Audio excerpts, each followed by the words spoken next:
I was born and raised in Detroit. I love my city. I adore all the growth and the architecture and all the amazing things we've accomplished, whether it be Motown or the automotive industry. And as I've traveled the world and spent time and lived in different places, I find that there's no place like home. Detroit will always be home to me, and it'll always be a place that I love. I love this staple, which is amazing. And it really inspired me to do my podcast called Detroit Girl Transform. I decided to do this podcast on Resilient Radio, which is a Black-owned station based in Detroit.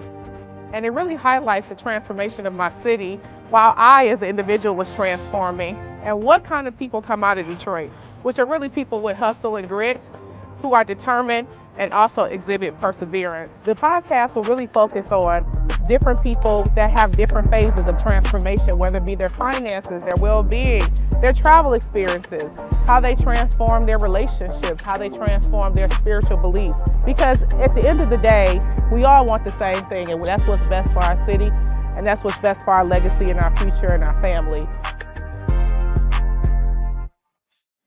Welcome to another episode of Detroit Girl Transform. I'm Toni Carter, your host and favorite Detroit girlie, here to talk about yet another transformative experience. Detroit Girl Transformed highlights guests and subject matter experts on the true art of transformation. And so today's episode is going to be all about mindfulness, self-care, and well-being. I had the opportunity to attend a wellness resort, mindful resort, Miraval. I went to the Tucson, Arizona location, and it changed my life. There's no other way to describe it, but other than it being life-changing. And it really helped me focus on having better self-care and self-love and mindfulness of how I digest things and what I put into my body, and just intuitive thought processes on exactly what I want to be and how I want to live in my current and future state. So I will probably be making an annual trip, and I documented my journey. So you will see that as we take this journey together. You'll see some clips on my YouTube, as well as some clips on my Facebook, Detroit Girl Transformed, and Instagram, DGT_313. However, I have my favorite coach from Miraval, Michelle Fraley, who I actually attended, I think, 4 classes. So I was like fangirled out because it was really transformative for me, especially someone who was, in corporate America and really wanted to do something different. So I want to do a brief introduction of Michelle, and then she's going to tell you all the great things that she does and also tell you some of the things that she's focused on. So Michelle is a clinical counselor, certified holistic life coach, which I love, youth and meditation instructor, author, guest speaker based in Tucson, Arizona. I love Michelle's intuitive approach, where she asks you very intuitive questions that make you think differently about how you take care of yourself. So, Michelle, if you could tell us a little bit about your background, as well as some of the things you're focused on. And also, I have your journal and your book. Tell us a little bit about that. Welcome, Michelle Fraley. Hello, Toni. So good to see you again. It always makes me so happy when people tell me that their time spent at Miraval, and especially that their time spent with me, was so powerful and impactful. I mean, that's definitely our goal at Miraval, is to provide an experience that is life-changing. And my goal with my classes is to really provide you with a catalyst for growth, right? Sort of planting a seed in you. And I even try to water that seed a little bit and teach you how to water the seed yourself so that you can really grow on your own. Because as much as we'd all like to be able to spend maybe numerous weeks at Miraval, it's not practical. We want to be able to have these tools and strategies to integrate into our everyday life. So happy to see you, Toni. So glad that the experience was impactful. Thank you for the nice introduction. A little bit about me. I work as a counselor, a life coach. Like you said, I'm a yoga and meditation instructor, include definitely some somatic aspects and aspects of mindfulness into my practice. Some of the things that I really like to focus on are things like helping people feel empowered through life transitions. I really like helping people cultivate confidence so that they can live their most authentic and sincere life. I love helping people create sustainable mindfulness practices. Of course, you mentioned journaling. I will share, I did publish my first book last year, which is called Guided Journal for Self-Discovery and Balance. I take you through 24 different areas of your life, from childhood to romance, career, health and wellness, spirituality, aging, body image, boundaries, basically all the things I counsel people on, I guide you through in this book. Other things that I like to focus on are nervous system regulation, right? Really helping us understand how to impact our own nervous system so we're not living in this constant state of fight, flight, or freeze, which I know many of us do now because of, right, our jobs, our children, the news, technology, constant stimulation from our phones, whether that's emails, texting, social media notifications. So those are some of my areas of expertise. I would say if I had to sum up my two main focuses in psychology, it would be positive psychology. What can we do to really feel our best? What can we do to really maximize wellness? And then neuropsychology. How can we show up for our nervous system so that our nervous system, our cortisol levels, our serotonin levels, our dopamine levels, how can we show up for our nervous system so that it works for us instead of against us? Absolutely. And I think we'll have some dialogue about my experience as well. And I'd love to get your thoughts on that. But before we get into all of that, I'm curious, what made you go into this career and this path of being a holistic life coach slash author slash clinical psychologist?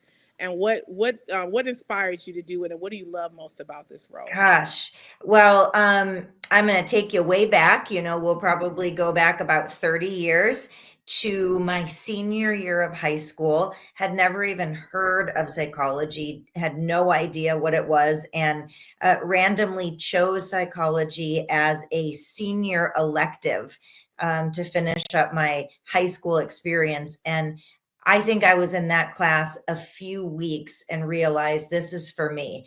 Studying the human mind, trying to understand why people do what they do, why they think what they think, just really connected with me. And I was one of those kind of anomalies where I never changed my mind. I never changed my major.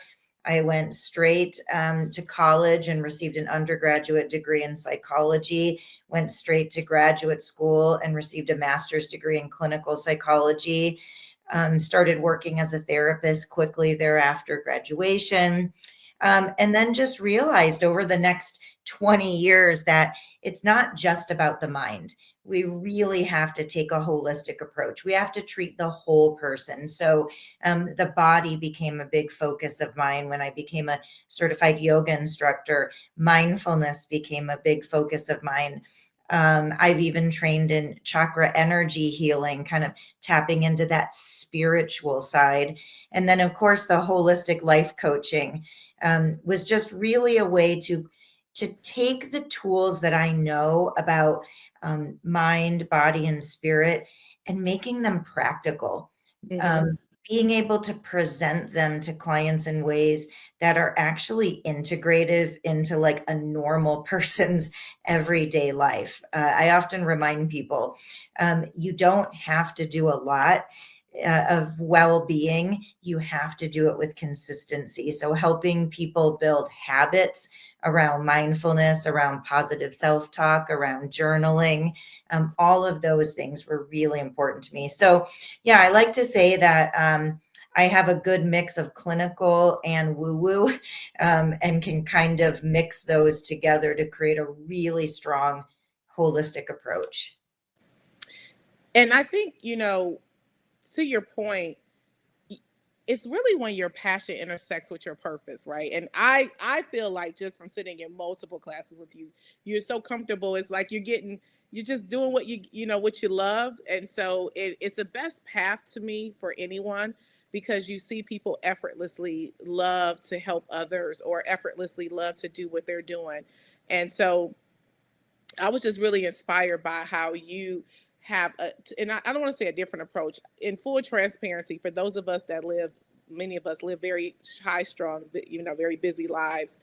Sometimes we could view self care as another task, right? Mhm. And so the reason why I was curious about what made you get into it, and also about your background specifically, because this was my first experience where someone took that big elephant for me and gave me one chunk at a time, right? I think one of the things I remember that you talked about was, instead of like focusing on mindful meditation, just try to be present at one place, right? Like just be Mhm. present when you're taking a shower. And I thought Mhm. about how many times I take a shower and spend the time in the shower thinking about the things I have to do that day or that week or that month. So I'm kind of zoning into somewhere else and not just being present and taking a shower. And so it's what I call like a micro lesson, or when people have an opportunity to do so. I was like, oh, I could do that. I could be present when I'm taking a shower. Like, it's not like turning my mind off for 10 minutes, right? Which sounds easier than what it really is. And so I like the fact that you acknowledge that this is not something that you have to perfect. It's just Mhm. really something that you have to do that works for you. So um I really appreciated that about multiple sessions with you, because I never felt like I walked away like, oh my gosh, I got to now learn how to meditate. It was just more like learning how to be present. And you really challenged us on, not what you did yesterday, not what you're going to do, but how would think about where you are today and what that looks like. Yeah, I mean, going back to self-care, we hear over and over and over that we cannot pour from an empty cup, right? And Mhm. Toni, before you and I hit record, right, we sort of talked about all the different roles and different hats that especially women wear. So Mhm. not only do I have this job that I love as a therapist and life coach and speaker and author, but I'm also a mother. I'm also a wife. I'm also a daughter to aging parents. I'm Mhm. also a friend, right? I also have a body that I want to take care of. I'm also a pet owner. I'm also a homeowner, right? We have a lot of other responsibilities, but the thing is, we will ineffectively show up for these other responsibilities if we're not showing up for ourselves. Yes. In order to have sustainability and enjoyability in our life, we have to take care of ourselves. And I think people mistakenly view self care as selfish. Mhm. But in fact, self care is no different. I use this analogy with my clients all the time. Self care is no different than plugging your iPhone in at the end of the night.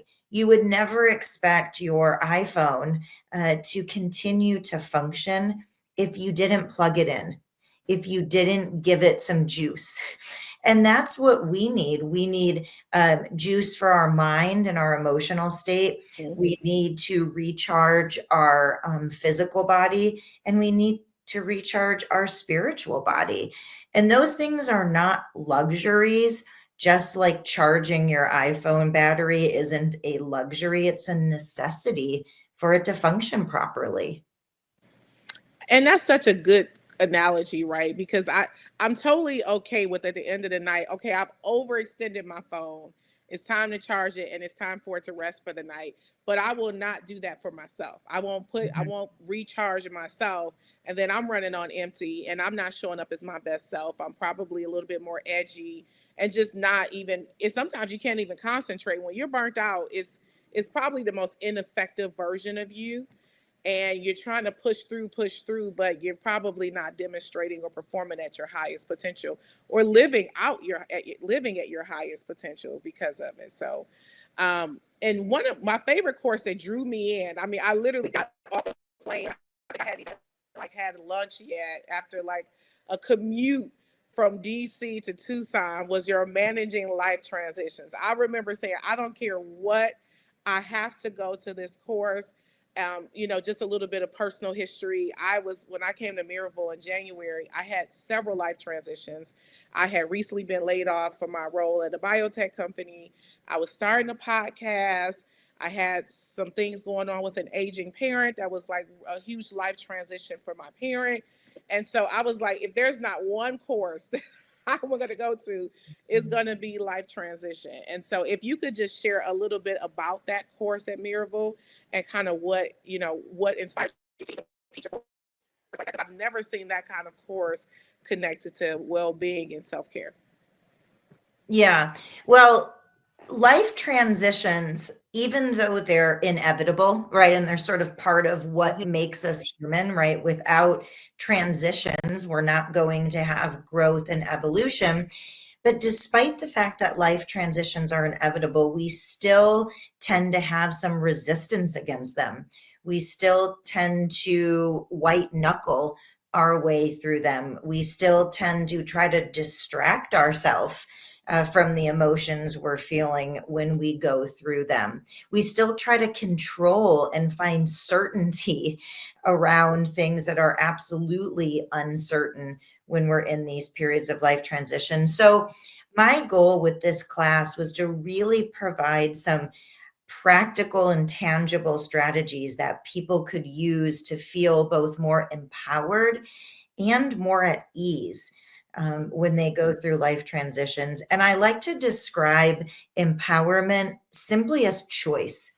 When we feel like we have choices in how we show up during these life transitions, it's extremely empowering. So, in that particular class, I share a lot of information as to why life transitions are difficult universally. So, the most successful, well educated, high functioning go getters also struggle with life Mm-hmm. transitions. They are really equal opportunities. And so I like to go through that so everybody understands they're not alone. You're not on an island when you're going through one of these inevitable life transitions. You're feeling exactly the way that most people feel. Nothing to be ashamed of. And then I make sure that I give the guests some really tangible tools. So I give them some mental strategy tools, some tools around acceptance, some tools around letting go of the sort of bogus idea of needing closure. I give tools around shifting perspective Mm-hmm. from purely negative to perhaps what we've learned or how we've grown from an experience. I certainly give some sort of holistic mind body connection tools, tools to help us show up. So that some of that informal meditation we talked about being in Mm-hmm. the present moment, because there is nothing like a life transition to push us into overthinking the future, Yes. catastrophizing, lots of what ifs. So, give you some tools to bring you back to the present moment. We go through some breath work exercises in that class, some journaling prompts. That's another, in my book, I actually have an entire chapter of prompts just around life transitions and change. And then I give just some really practical behavioral strategies to help feel more empowered. Some of these look like asking for help and figuring out where you can find the support that you need. And then, if you remember, the last strategy that I shared in that behavioral sort of section of the class was self care, making Yes. sure, right, that we're showing up for ourselves in all areas of self-care, because self-care is it's vitally important throughout our entire life, but even more so when we're going through these periods of change and transition. Yeah, so that's the life transitions kind of class in a nutshell. Yes. And I love that you highlighted in that course that you came here in a transition. Like I imagine birth and learning how to walk, and basically saying we're always going to be in transition. And so when I thought about it that way, it didn't seem like such a big event, right? Because at that point I was like, I'm in the biggest transition of my life. I need to be in this class. But the way that you got us to think about the fact that we have really not necessarily survived, but we're resilient, and we've had many transitions that we were successful in, actually more than not, and like learning how to walk, and entering the world was a huge transition from from the belly to the from the womb to the world. And so I think just the mind shift was probably most powerful for me, as far as Mm, you know dealing with the obsession with the future, but like not really taking care of what I'm experiencing in the present. And I find that when I'm in what I felt was big transitions, but I'm like, I don't think anything's bigger than me entering the world, to be honest. I think that's the biggest transition. But that's when I let my self-care go. It's actually uh-huh. the worst time to do it, but I learned in that class that's exactly when I do it, right? And so I think that class was probably the catapult for me going to more of your classes, because I felt like it was very much so manageable, but also understanding that it was more about a mind shift of how you view showing up for yourself. Like people that go, when you exercise and you miss a day, you're kind of giving up on yourself. It's not like it's not a task, and it's not something to do. So I just really, obviously I like multiple courses, but that was my introduction into Miracle, right? And I was like, wow, this is like a total different framework what we would think about self-care. I honestly thought I would just go there and be like 5 days of meditation. I'm like, I don't know if I could shut my mind off that long. But it wasn't like that, right? Miracle is a combination of exercise, equestrian exercises, mindfulness, zodiac readings, happy hours, cooking classes, like all things Mhm. that help you be present in the moment. And so managing life transitions was not only informative, it was also very intuitive and educational. So thank you for Good. that. Oh, good. Like I said, I mean, some of the best compliments I ever receive is when people say, Michelle, you're one of the most practical Yes. therapists I've ever worked with. And I really love the sort of actionable steps you give me. And for me, that's super important. I've been doing this a long time, and I know that real change comes from people taking action. And it doesn't have to be a lot of action. Mhm. There's a beautiful Tibetan proverb that I share sometimes with guests at Miraval to really express this point. And the proverb says, if you take care of the minutes, the years take care of themselves. And I remind people that minutes matter. If you think it doesn't matter if I pause and breathe slowly for a minute, it doesn't matter if I do just a few minutes of journaling, it doesn't matter if I'm really present with my five senses for these couple minutes in the shower. It does matter. Minutes add up to hours, hours add up to days, days add up to weeks, and so on. And that is really my point with the classes I teach at Miraval and even in my private practice is just making sure that I give clients and guests actionable things that they can integrate into their life that if they do them in these small moments will really add up to big change. Yes. And that's what I loved about some of the work that we did. It was like one or two small things that we wanted to change that would add up to a big change in yourself and your self-care and well-being. So Mhm. again, much more manageable than like, okay, we're going to overhaul your life and you're going to be like this, yogi, and you're going to spend 20 minutes a day. Like, I was just like, I hope they don't try to get that out of me in a week, because it's not going to happen. But this was much more manageable. Yeah, Yeah. yeah. Now, one of my other favorite aspects was the exercise we did on the web of life, where Mhm. I felt like you asked very intuitive questions, not about how we perform in this part of our life. Because I'm a performer, right? So it was very important that I want to share that this wasn't about how we perform in different aspects of our life, whether it be spiritual, social, family, exercise. It was more about how satisfied we are, with the Mhm. present day of where we are. And so that's first of all was a mind shift, because usually you're rating yourself like, I need to exercise more, I need to be Mhm. present more for my children or my family. This wasn't that exercise, right? This exercise of right, how satisfied are you with what you're experiencing in the present day? And so the intuitive questions you asked were very powerful for me. Um, one being on how kind I am to my body. I never thought about it that way. So Mm. I'd love for you to just share just some examples of intuitive questions that you might ask, because I know it comes very natural to you, but for us, it does not. And Mm. then what made you bring that into the well-being exercise? Yeah, well, first I'll just describe that web of life tool that you're talking about is a tool I've been using in my private practice for years, and I brought it to Miraval as a group experience. I want to say 2 years ago, I've been doing this workshop now at Miraval.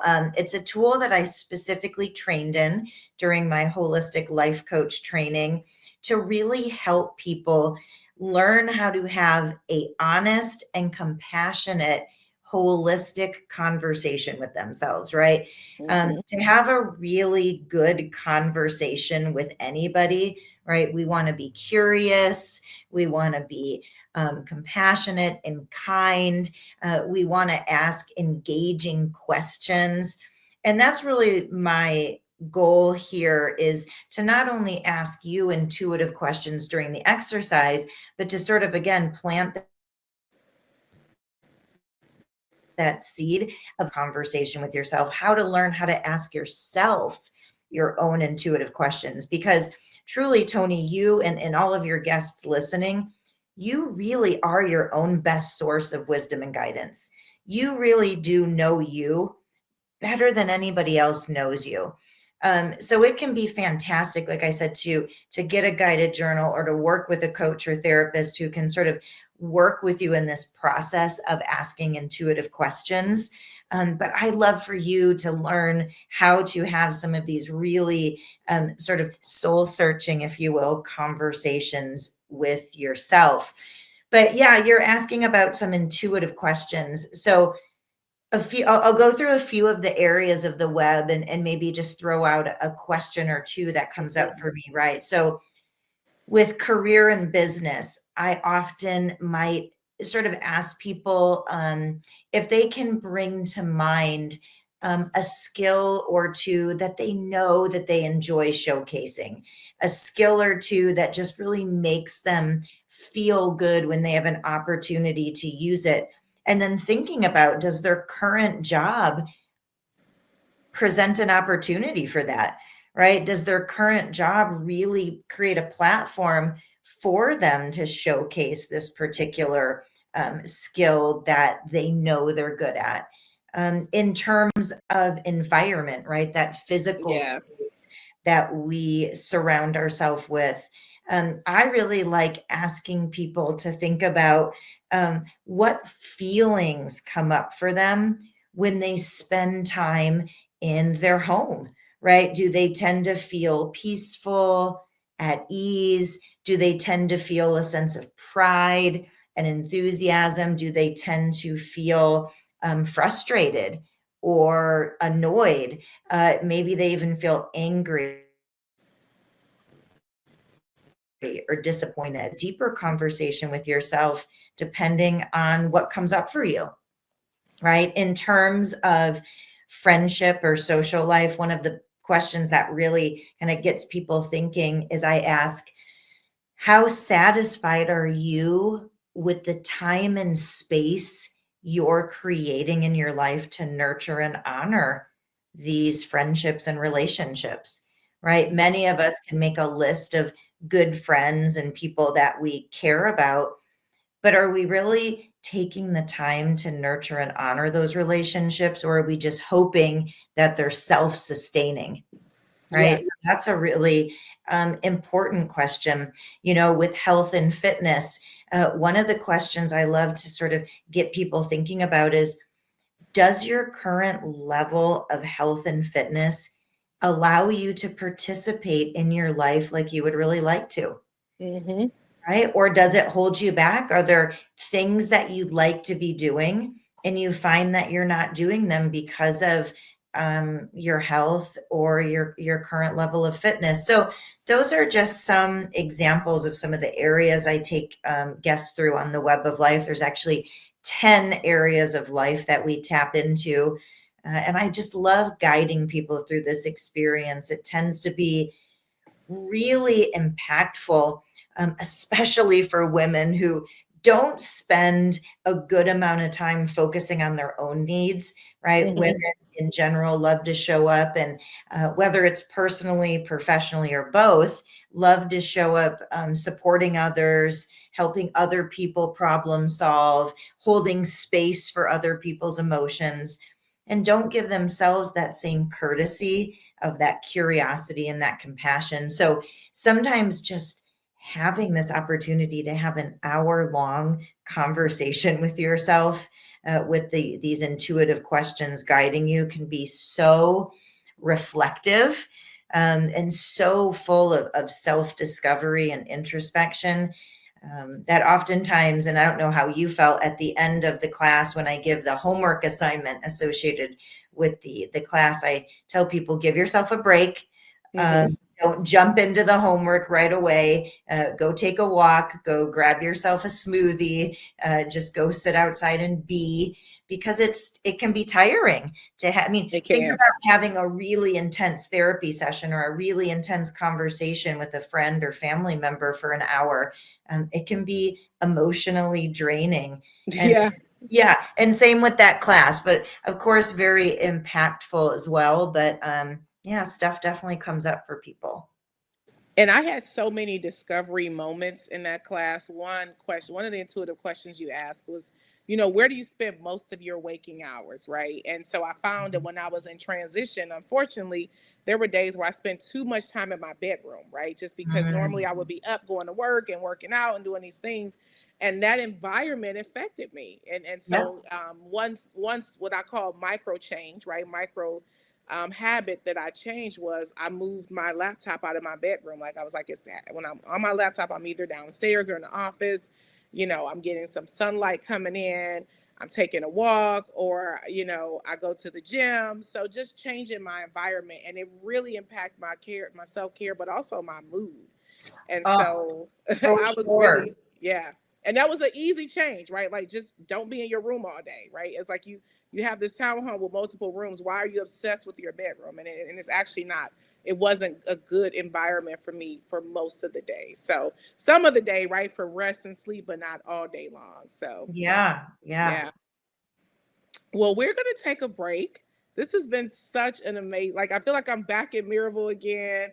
I feel like I'm back in the game, but we're going to take a quick break, and we're going to go and actually explore a quick update on what Miracle is, right? I think it's good to give like a quick history of it because we're talking about the resort, but I want to make sure that the audience gets a visual of what that looks like, and so they can explore if they want to visit Miracle.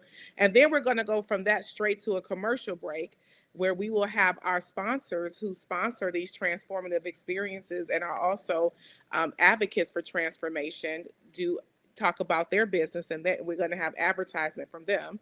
If you would like to be a sponsor or have advertisement on the Detroit Girl Transform podcast, make sure you send me an email at dgt313podcast@gmail.com. Again, that's dgt313podcast@gmail.com. So we're going to take a quick break. We're going to give you an update on what Miracle is, and then we're going to go right into commercials. And Michelle and I will come back and have an amazing conversation. So stay tuned.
Welcome back to Detroit Girl Transformed. I am your host, Toni Carter, and I am excited and enjoying this amazing conversation with Michelle Fraley, the life coach and holistic life coach from Miracle Resort. And so we're ready to get back into it. I think self care is so necessary. I'm really, really passionate about this specific episode. Michelle, I'll share with you personally one of the things that I've challenged myself to do is bring more women of color, more people of color to this resort because I think that we have some statistics like the CDC about just hypertension and Black people not getting enough rest. And so I am on a mission to bring more awareness to multiple people that I know about making this either an annual or biannual trip and just really showing up for yourself, investing in you. So Mhm. thank you so much for joining us today. Yeah, well, and not only do I like that you'll be doing that for yourself as a woman of color and your friends and family, but think of the role modeling you're doing for other people, right? For the next generations, right? A resort like Miraval and any type of wellness, mindfulness, journaling, meditation, it's made for everybody. Mhm. It's if you have a heart that's beating, if you have breath in your body, this is made for you. Yes, absolutely, absolutely. And with that being said, my next question kind of ties into that. Why do you think people struggle? Why do you think some of your clients struggle with self care? Could it be like they don't feel like they have the time? They like I said, I brought up earlier, feeling like it's another task. Why do you think your clients find self care or well being a challenge or difficult? I would say there's some common things that come up for me. Some comes to self care. First and foremost is that distorted thought that self care is selfish, Mm-hmm. right? That taking time to honor yourself, honor your body, honor your spirituality, honor your mind through reading or watching a documentary or participating in some sort of intellectual task. That all of those things are selfish unless they are burning calories or making money or producing a product, and we know that's not true. So that's probably the first thing, is really helping people just challenge that distorted belief. Second thing, because I do tend to attract high achievers, sometimes Yes. self-described perfectionists to my practice. Another big roadblock for people is this idea that they're doing it wrong, that they're bad at journaling, they're bad at meditation, they're bad at they're bad at breath work. And what we're hoping that people get from Miraval, and I know especially with my training, I hope that people understand that a core tenet of mindfulness is the absence of judgment, Mm-hmm. right? Resisting the urge to judge our journaling as good or bad, right or wrong, resisting the urge to judge our meditation practice as good or bad or right or wrong. I remind people all the time, you do not have to be an expert to do any of these things. You just have to be you, willing to do any of these things. That's all it takes. So that's another huge roadblock. And then Mm-hmm. the one you mentioned, right? Time. But I remind people that many of the tools that I teach can be done in 5 minutes or less. And in fact, many of them can be done in 1 minute or less. Mm-hmm. Um, we can be right where our feet are. We can do a simple sensory check in with our body in under a minute. We can do some very nervous system regulating breath work in under a minute.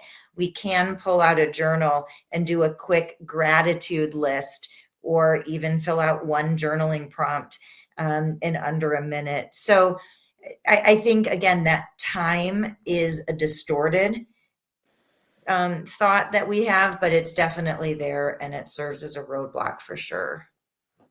Absolutely. And, actually, one of the things I want to talk a little bit about and just share is I think we did an exercise on gratitude, right? Mhm. And so I'm going to actually share my gratitude bowl because I have to admit that it's just reminded me to put it somewhere where I can use it on a regular basis. But I put so many things in there. I want to go ahead and share that with everyone because Be I think it's awesome. very powerful to having your words daily, positive affirmations and gratitude. So that was one of my other favorite workshops that we did together. So I have my affirmation jar, which I love. And this is where I put my own affirmations, which is so powerful. So on certain days, read them to myself. I'm going to read a few. One of them is I'm committed to a better sleep routine. Mhm. And I love how they're in different colors too. Let's see. I have nothing to prove, but I have everything to offer. I can't believe I wrote that. Oh my God. This jar, listen, people are going to be buying this jar for me. All right, I'll read one more. I'll read two more because I love my affirmation jar. This is one of my other favorite courses that you had, actually. I believe my love is powerful and contagious. Aw. Mm. And this is, again, a compassionate conversation with myself.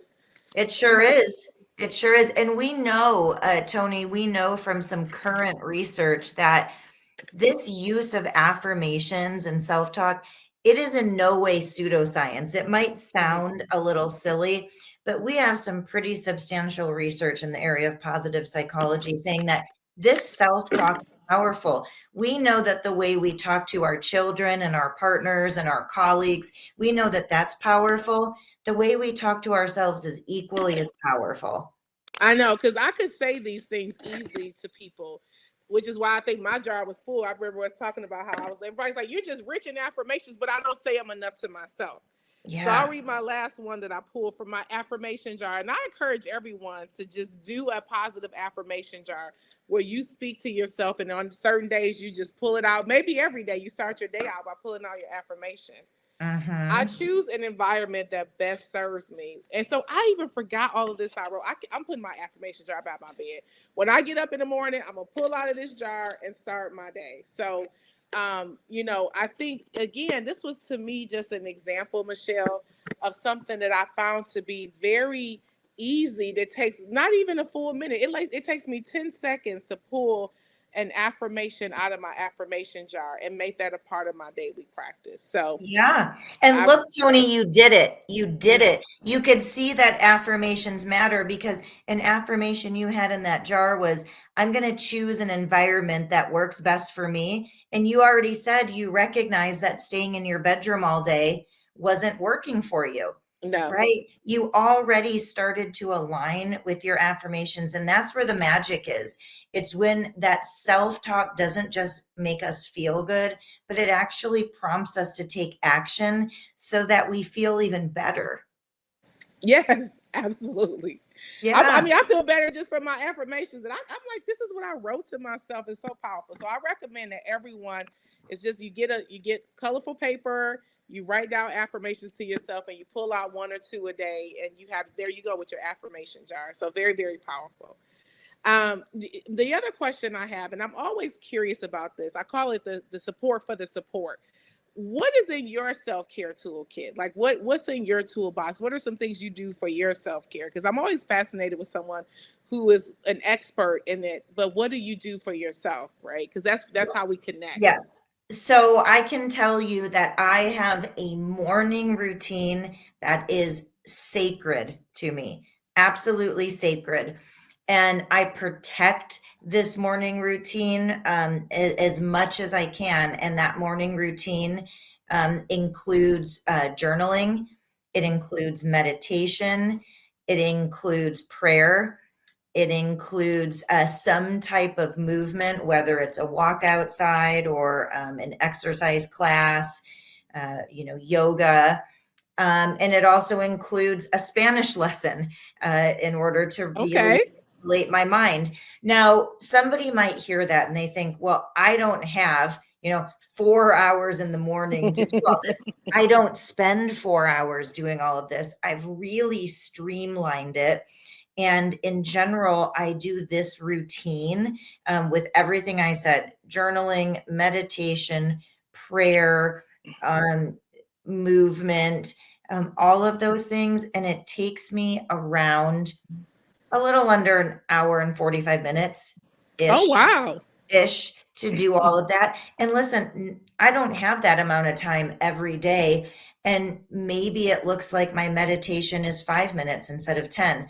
Maybe it looks like my journaling session is 10 minutes instead of 20. Maybe it looks like reading one scripture, one psalm to sort of get me grounded in my spirituality for the day. And maybe my movement looks like a 20-minute upper body weightlifting session. So I honor it and I stick to it even when I don't have a lot of time. Also, I try to get out in nature Hmm. regularly. That's a big self-care. I live here in Tucson, where I have the luxury of getting out in nature most of the year. We do hit triple digits, and then I have to go early or late, but I still try Yeah. to get out. Reading is a big part of my self-care. I try to always have a book with me. So if I have some time, I can sneak in a chapter here Hmm. and there. And that's a big self-care tool. Having a sense of community, right? Of course, my colleagues at Miraval and is a big sense of community for me, but making sure that I spend time with family and friends. I have Hmm. a women's group that meets monthly that I'm part of, that I commit to attending every month. So, yeah, I definitely make sure to hit all of those areas: mental, physical, with my self care. And I love that. I love that. So my morning routine, I think I talked about in class, I use technology. And so I have the I Am app that reminds me of an affirmation every day. And yesterday it was so powerful. It says, stressful thoughts have no place in Tony's life. And it was on a day that I had a lot of stressful thoughts. So I was like, okay, thank you. And so sometimes I do Bible plans, especially with friends or by myself. And so I can remind myself, I'll get a reminder like every day at 7 a.m. or 7:30, whatever I pick, to read the scripture, as well as to actually, have some comments on the actual scripture and the daily devotion. So I do use technology for that. And my commitment is 3 to 4 times a week working out, doing some form of exercise in the morning and changing my environment. So, but I actually rely on technology for most of the reminders and it works for me. Right. And so Mhm, it'll, the mhm. whether I don't have to go looking for affirmation. It pops up on my phone every day at 8 a.m. And then every day, when I do start Bible plans, it'll pop up on my phone at 7:30 to remind me to do it. So one of the things I want to incorporate is more of the yoga and the 5 minute mindfulness in the morning, because it really does help set my day and set my intention. So Yeah, I mean, Tony, I'm so proud of you for having a morning routine that you're protecting and that you're honoring. And nobody's morning routine, including you, nobody's morning routine has to look like mine, right? I want your morning routine to be a reflection of what you value, of what you really care about. Some people might have a crossword puzzle in their morning routine. Some people might have spending time with their dog in their morning routine. Some people, it might be about making homemade muffins in their morning routine. That is not in my morning routine, as I'm not a baker. I like to eat homemade muffins, but probably not bake them. But everybody's morning routine and self-care routine can and should look a little bit different. We don't have to try to cookie cutter ours based on somebody else's, but I really do recommend, it's a great way to start your day. That's a great way to almost just give your mind, body, and spirit sort of a little hug. Like, hey, yeah, I got this today. I care hmm, about you. I'm here for you. Yeah. yeah.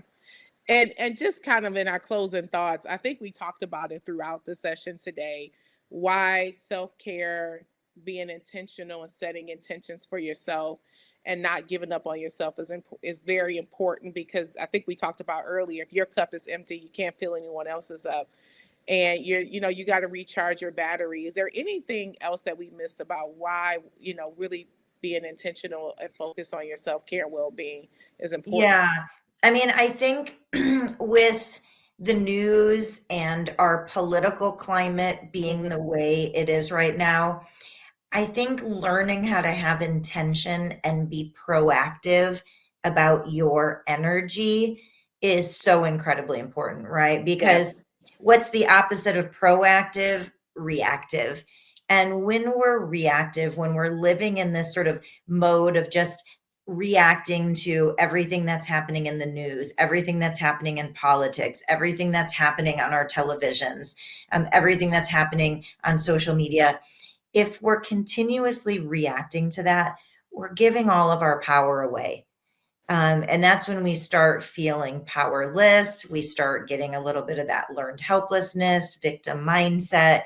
We might even start feeling like, what does anything matter? Leaning us into depression or Mhm. anxiety. So, I mean, self care doesn't just have to look like bubble baths and meditation. It can, it absolutely can. But self care can also really look like being proactive about what you're consuming. It can Mhm. really look like about being proactive of what you're giving your energy and time to. So, hugely important right now. Absolutely.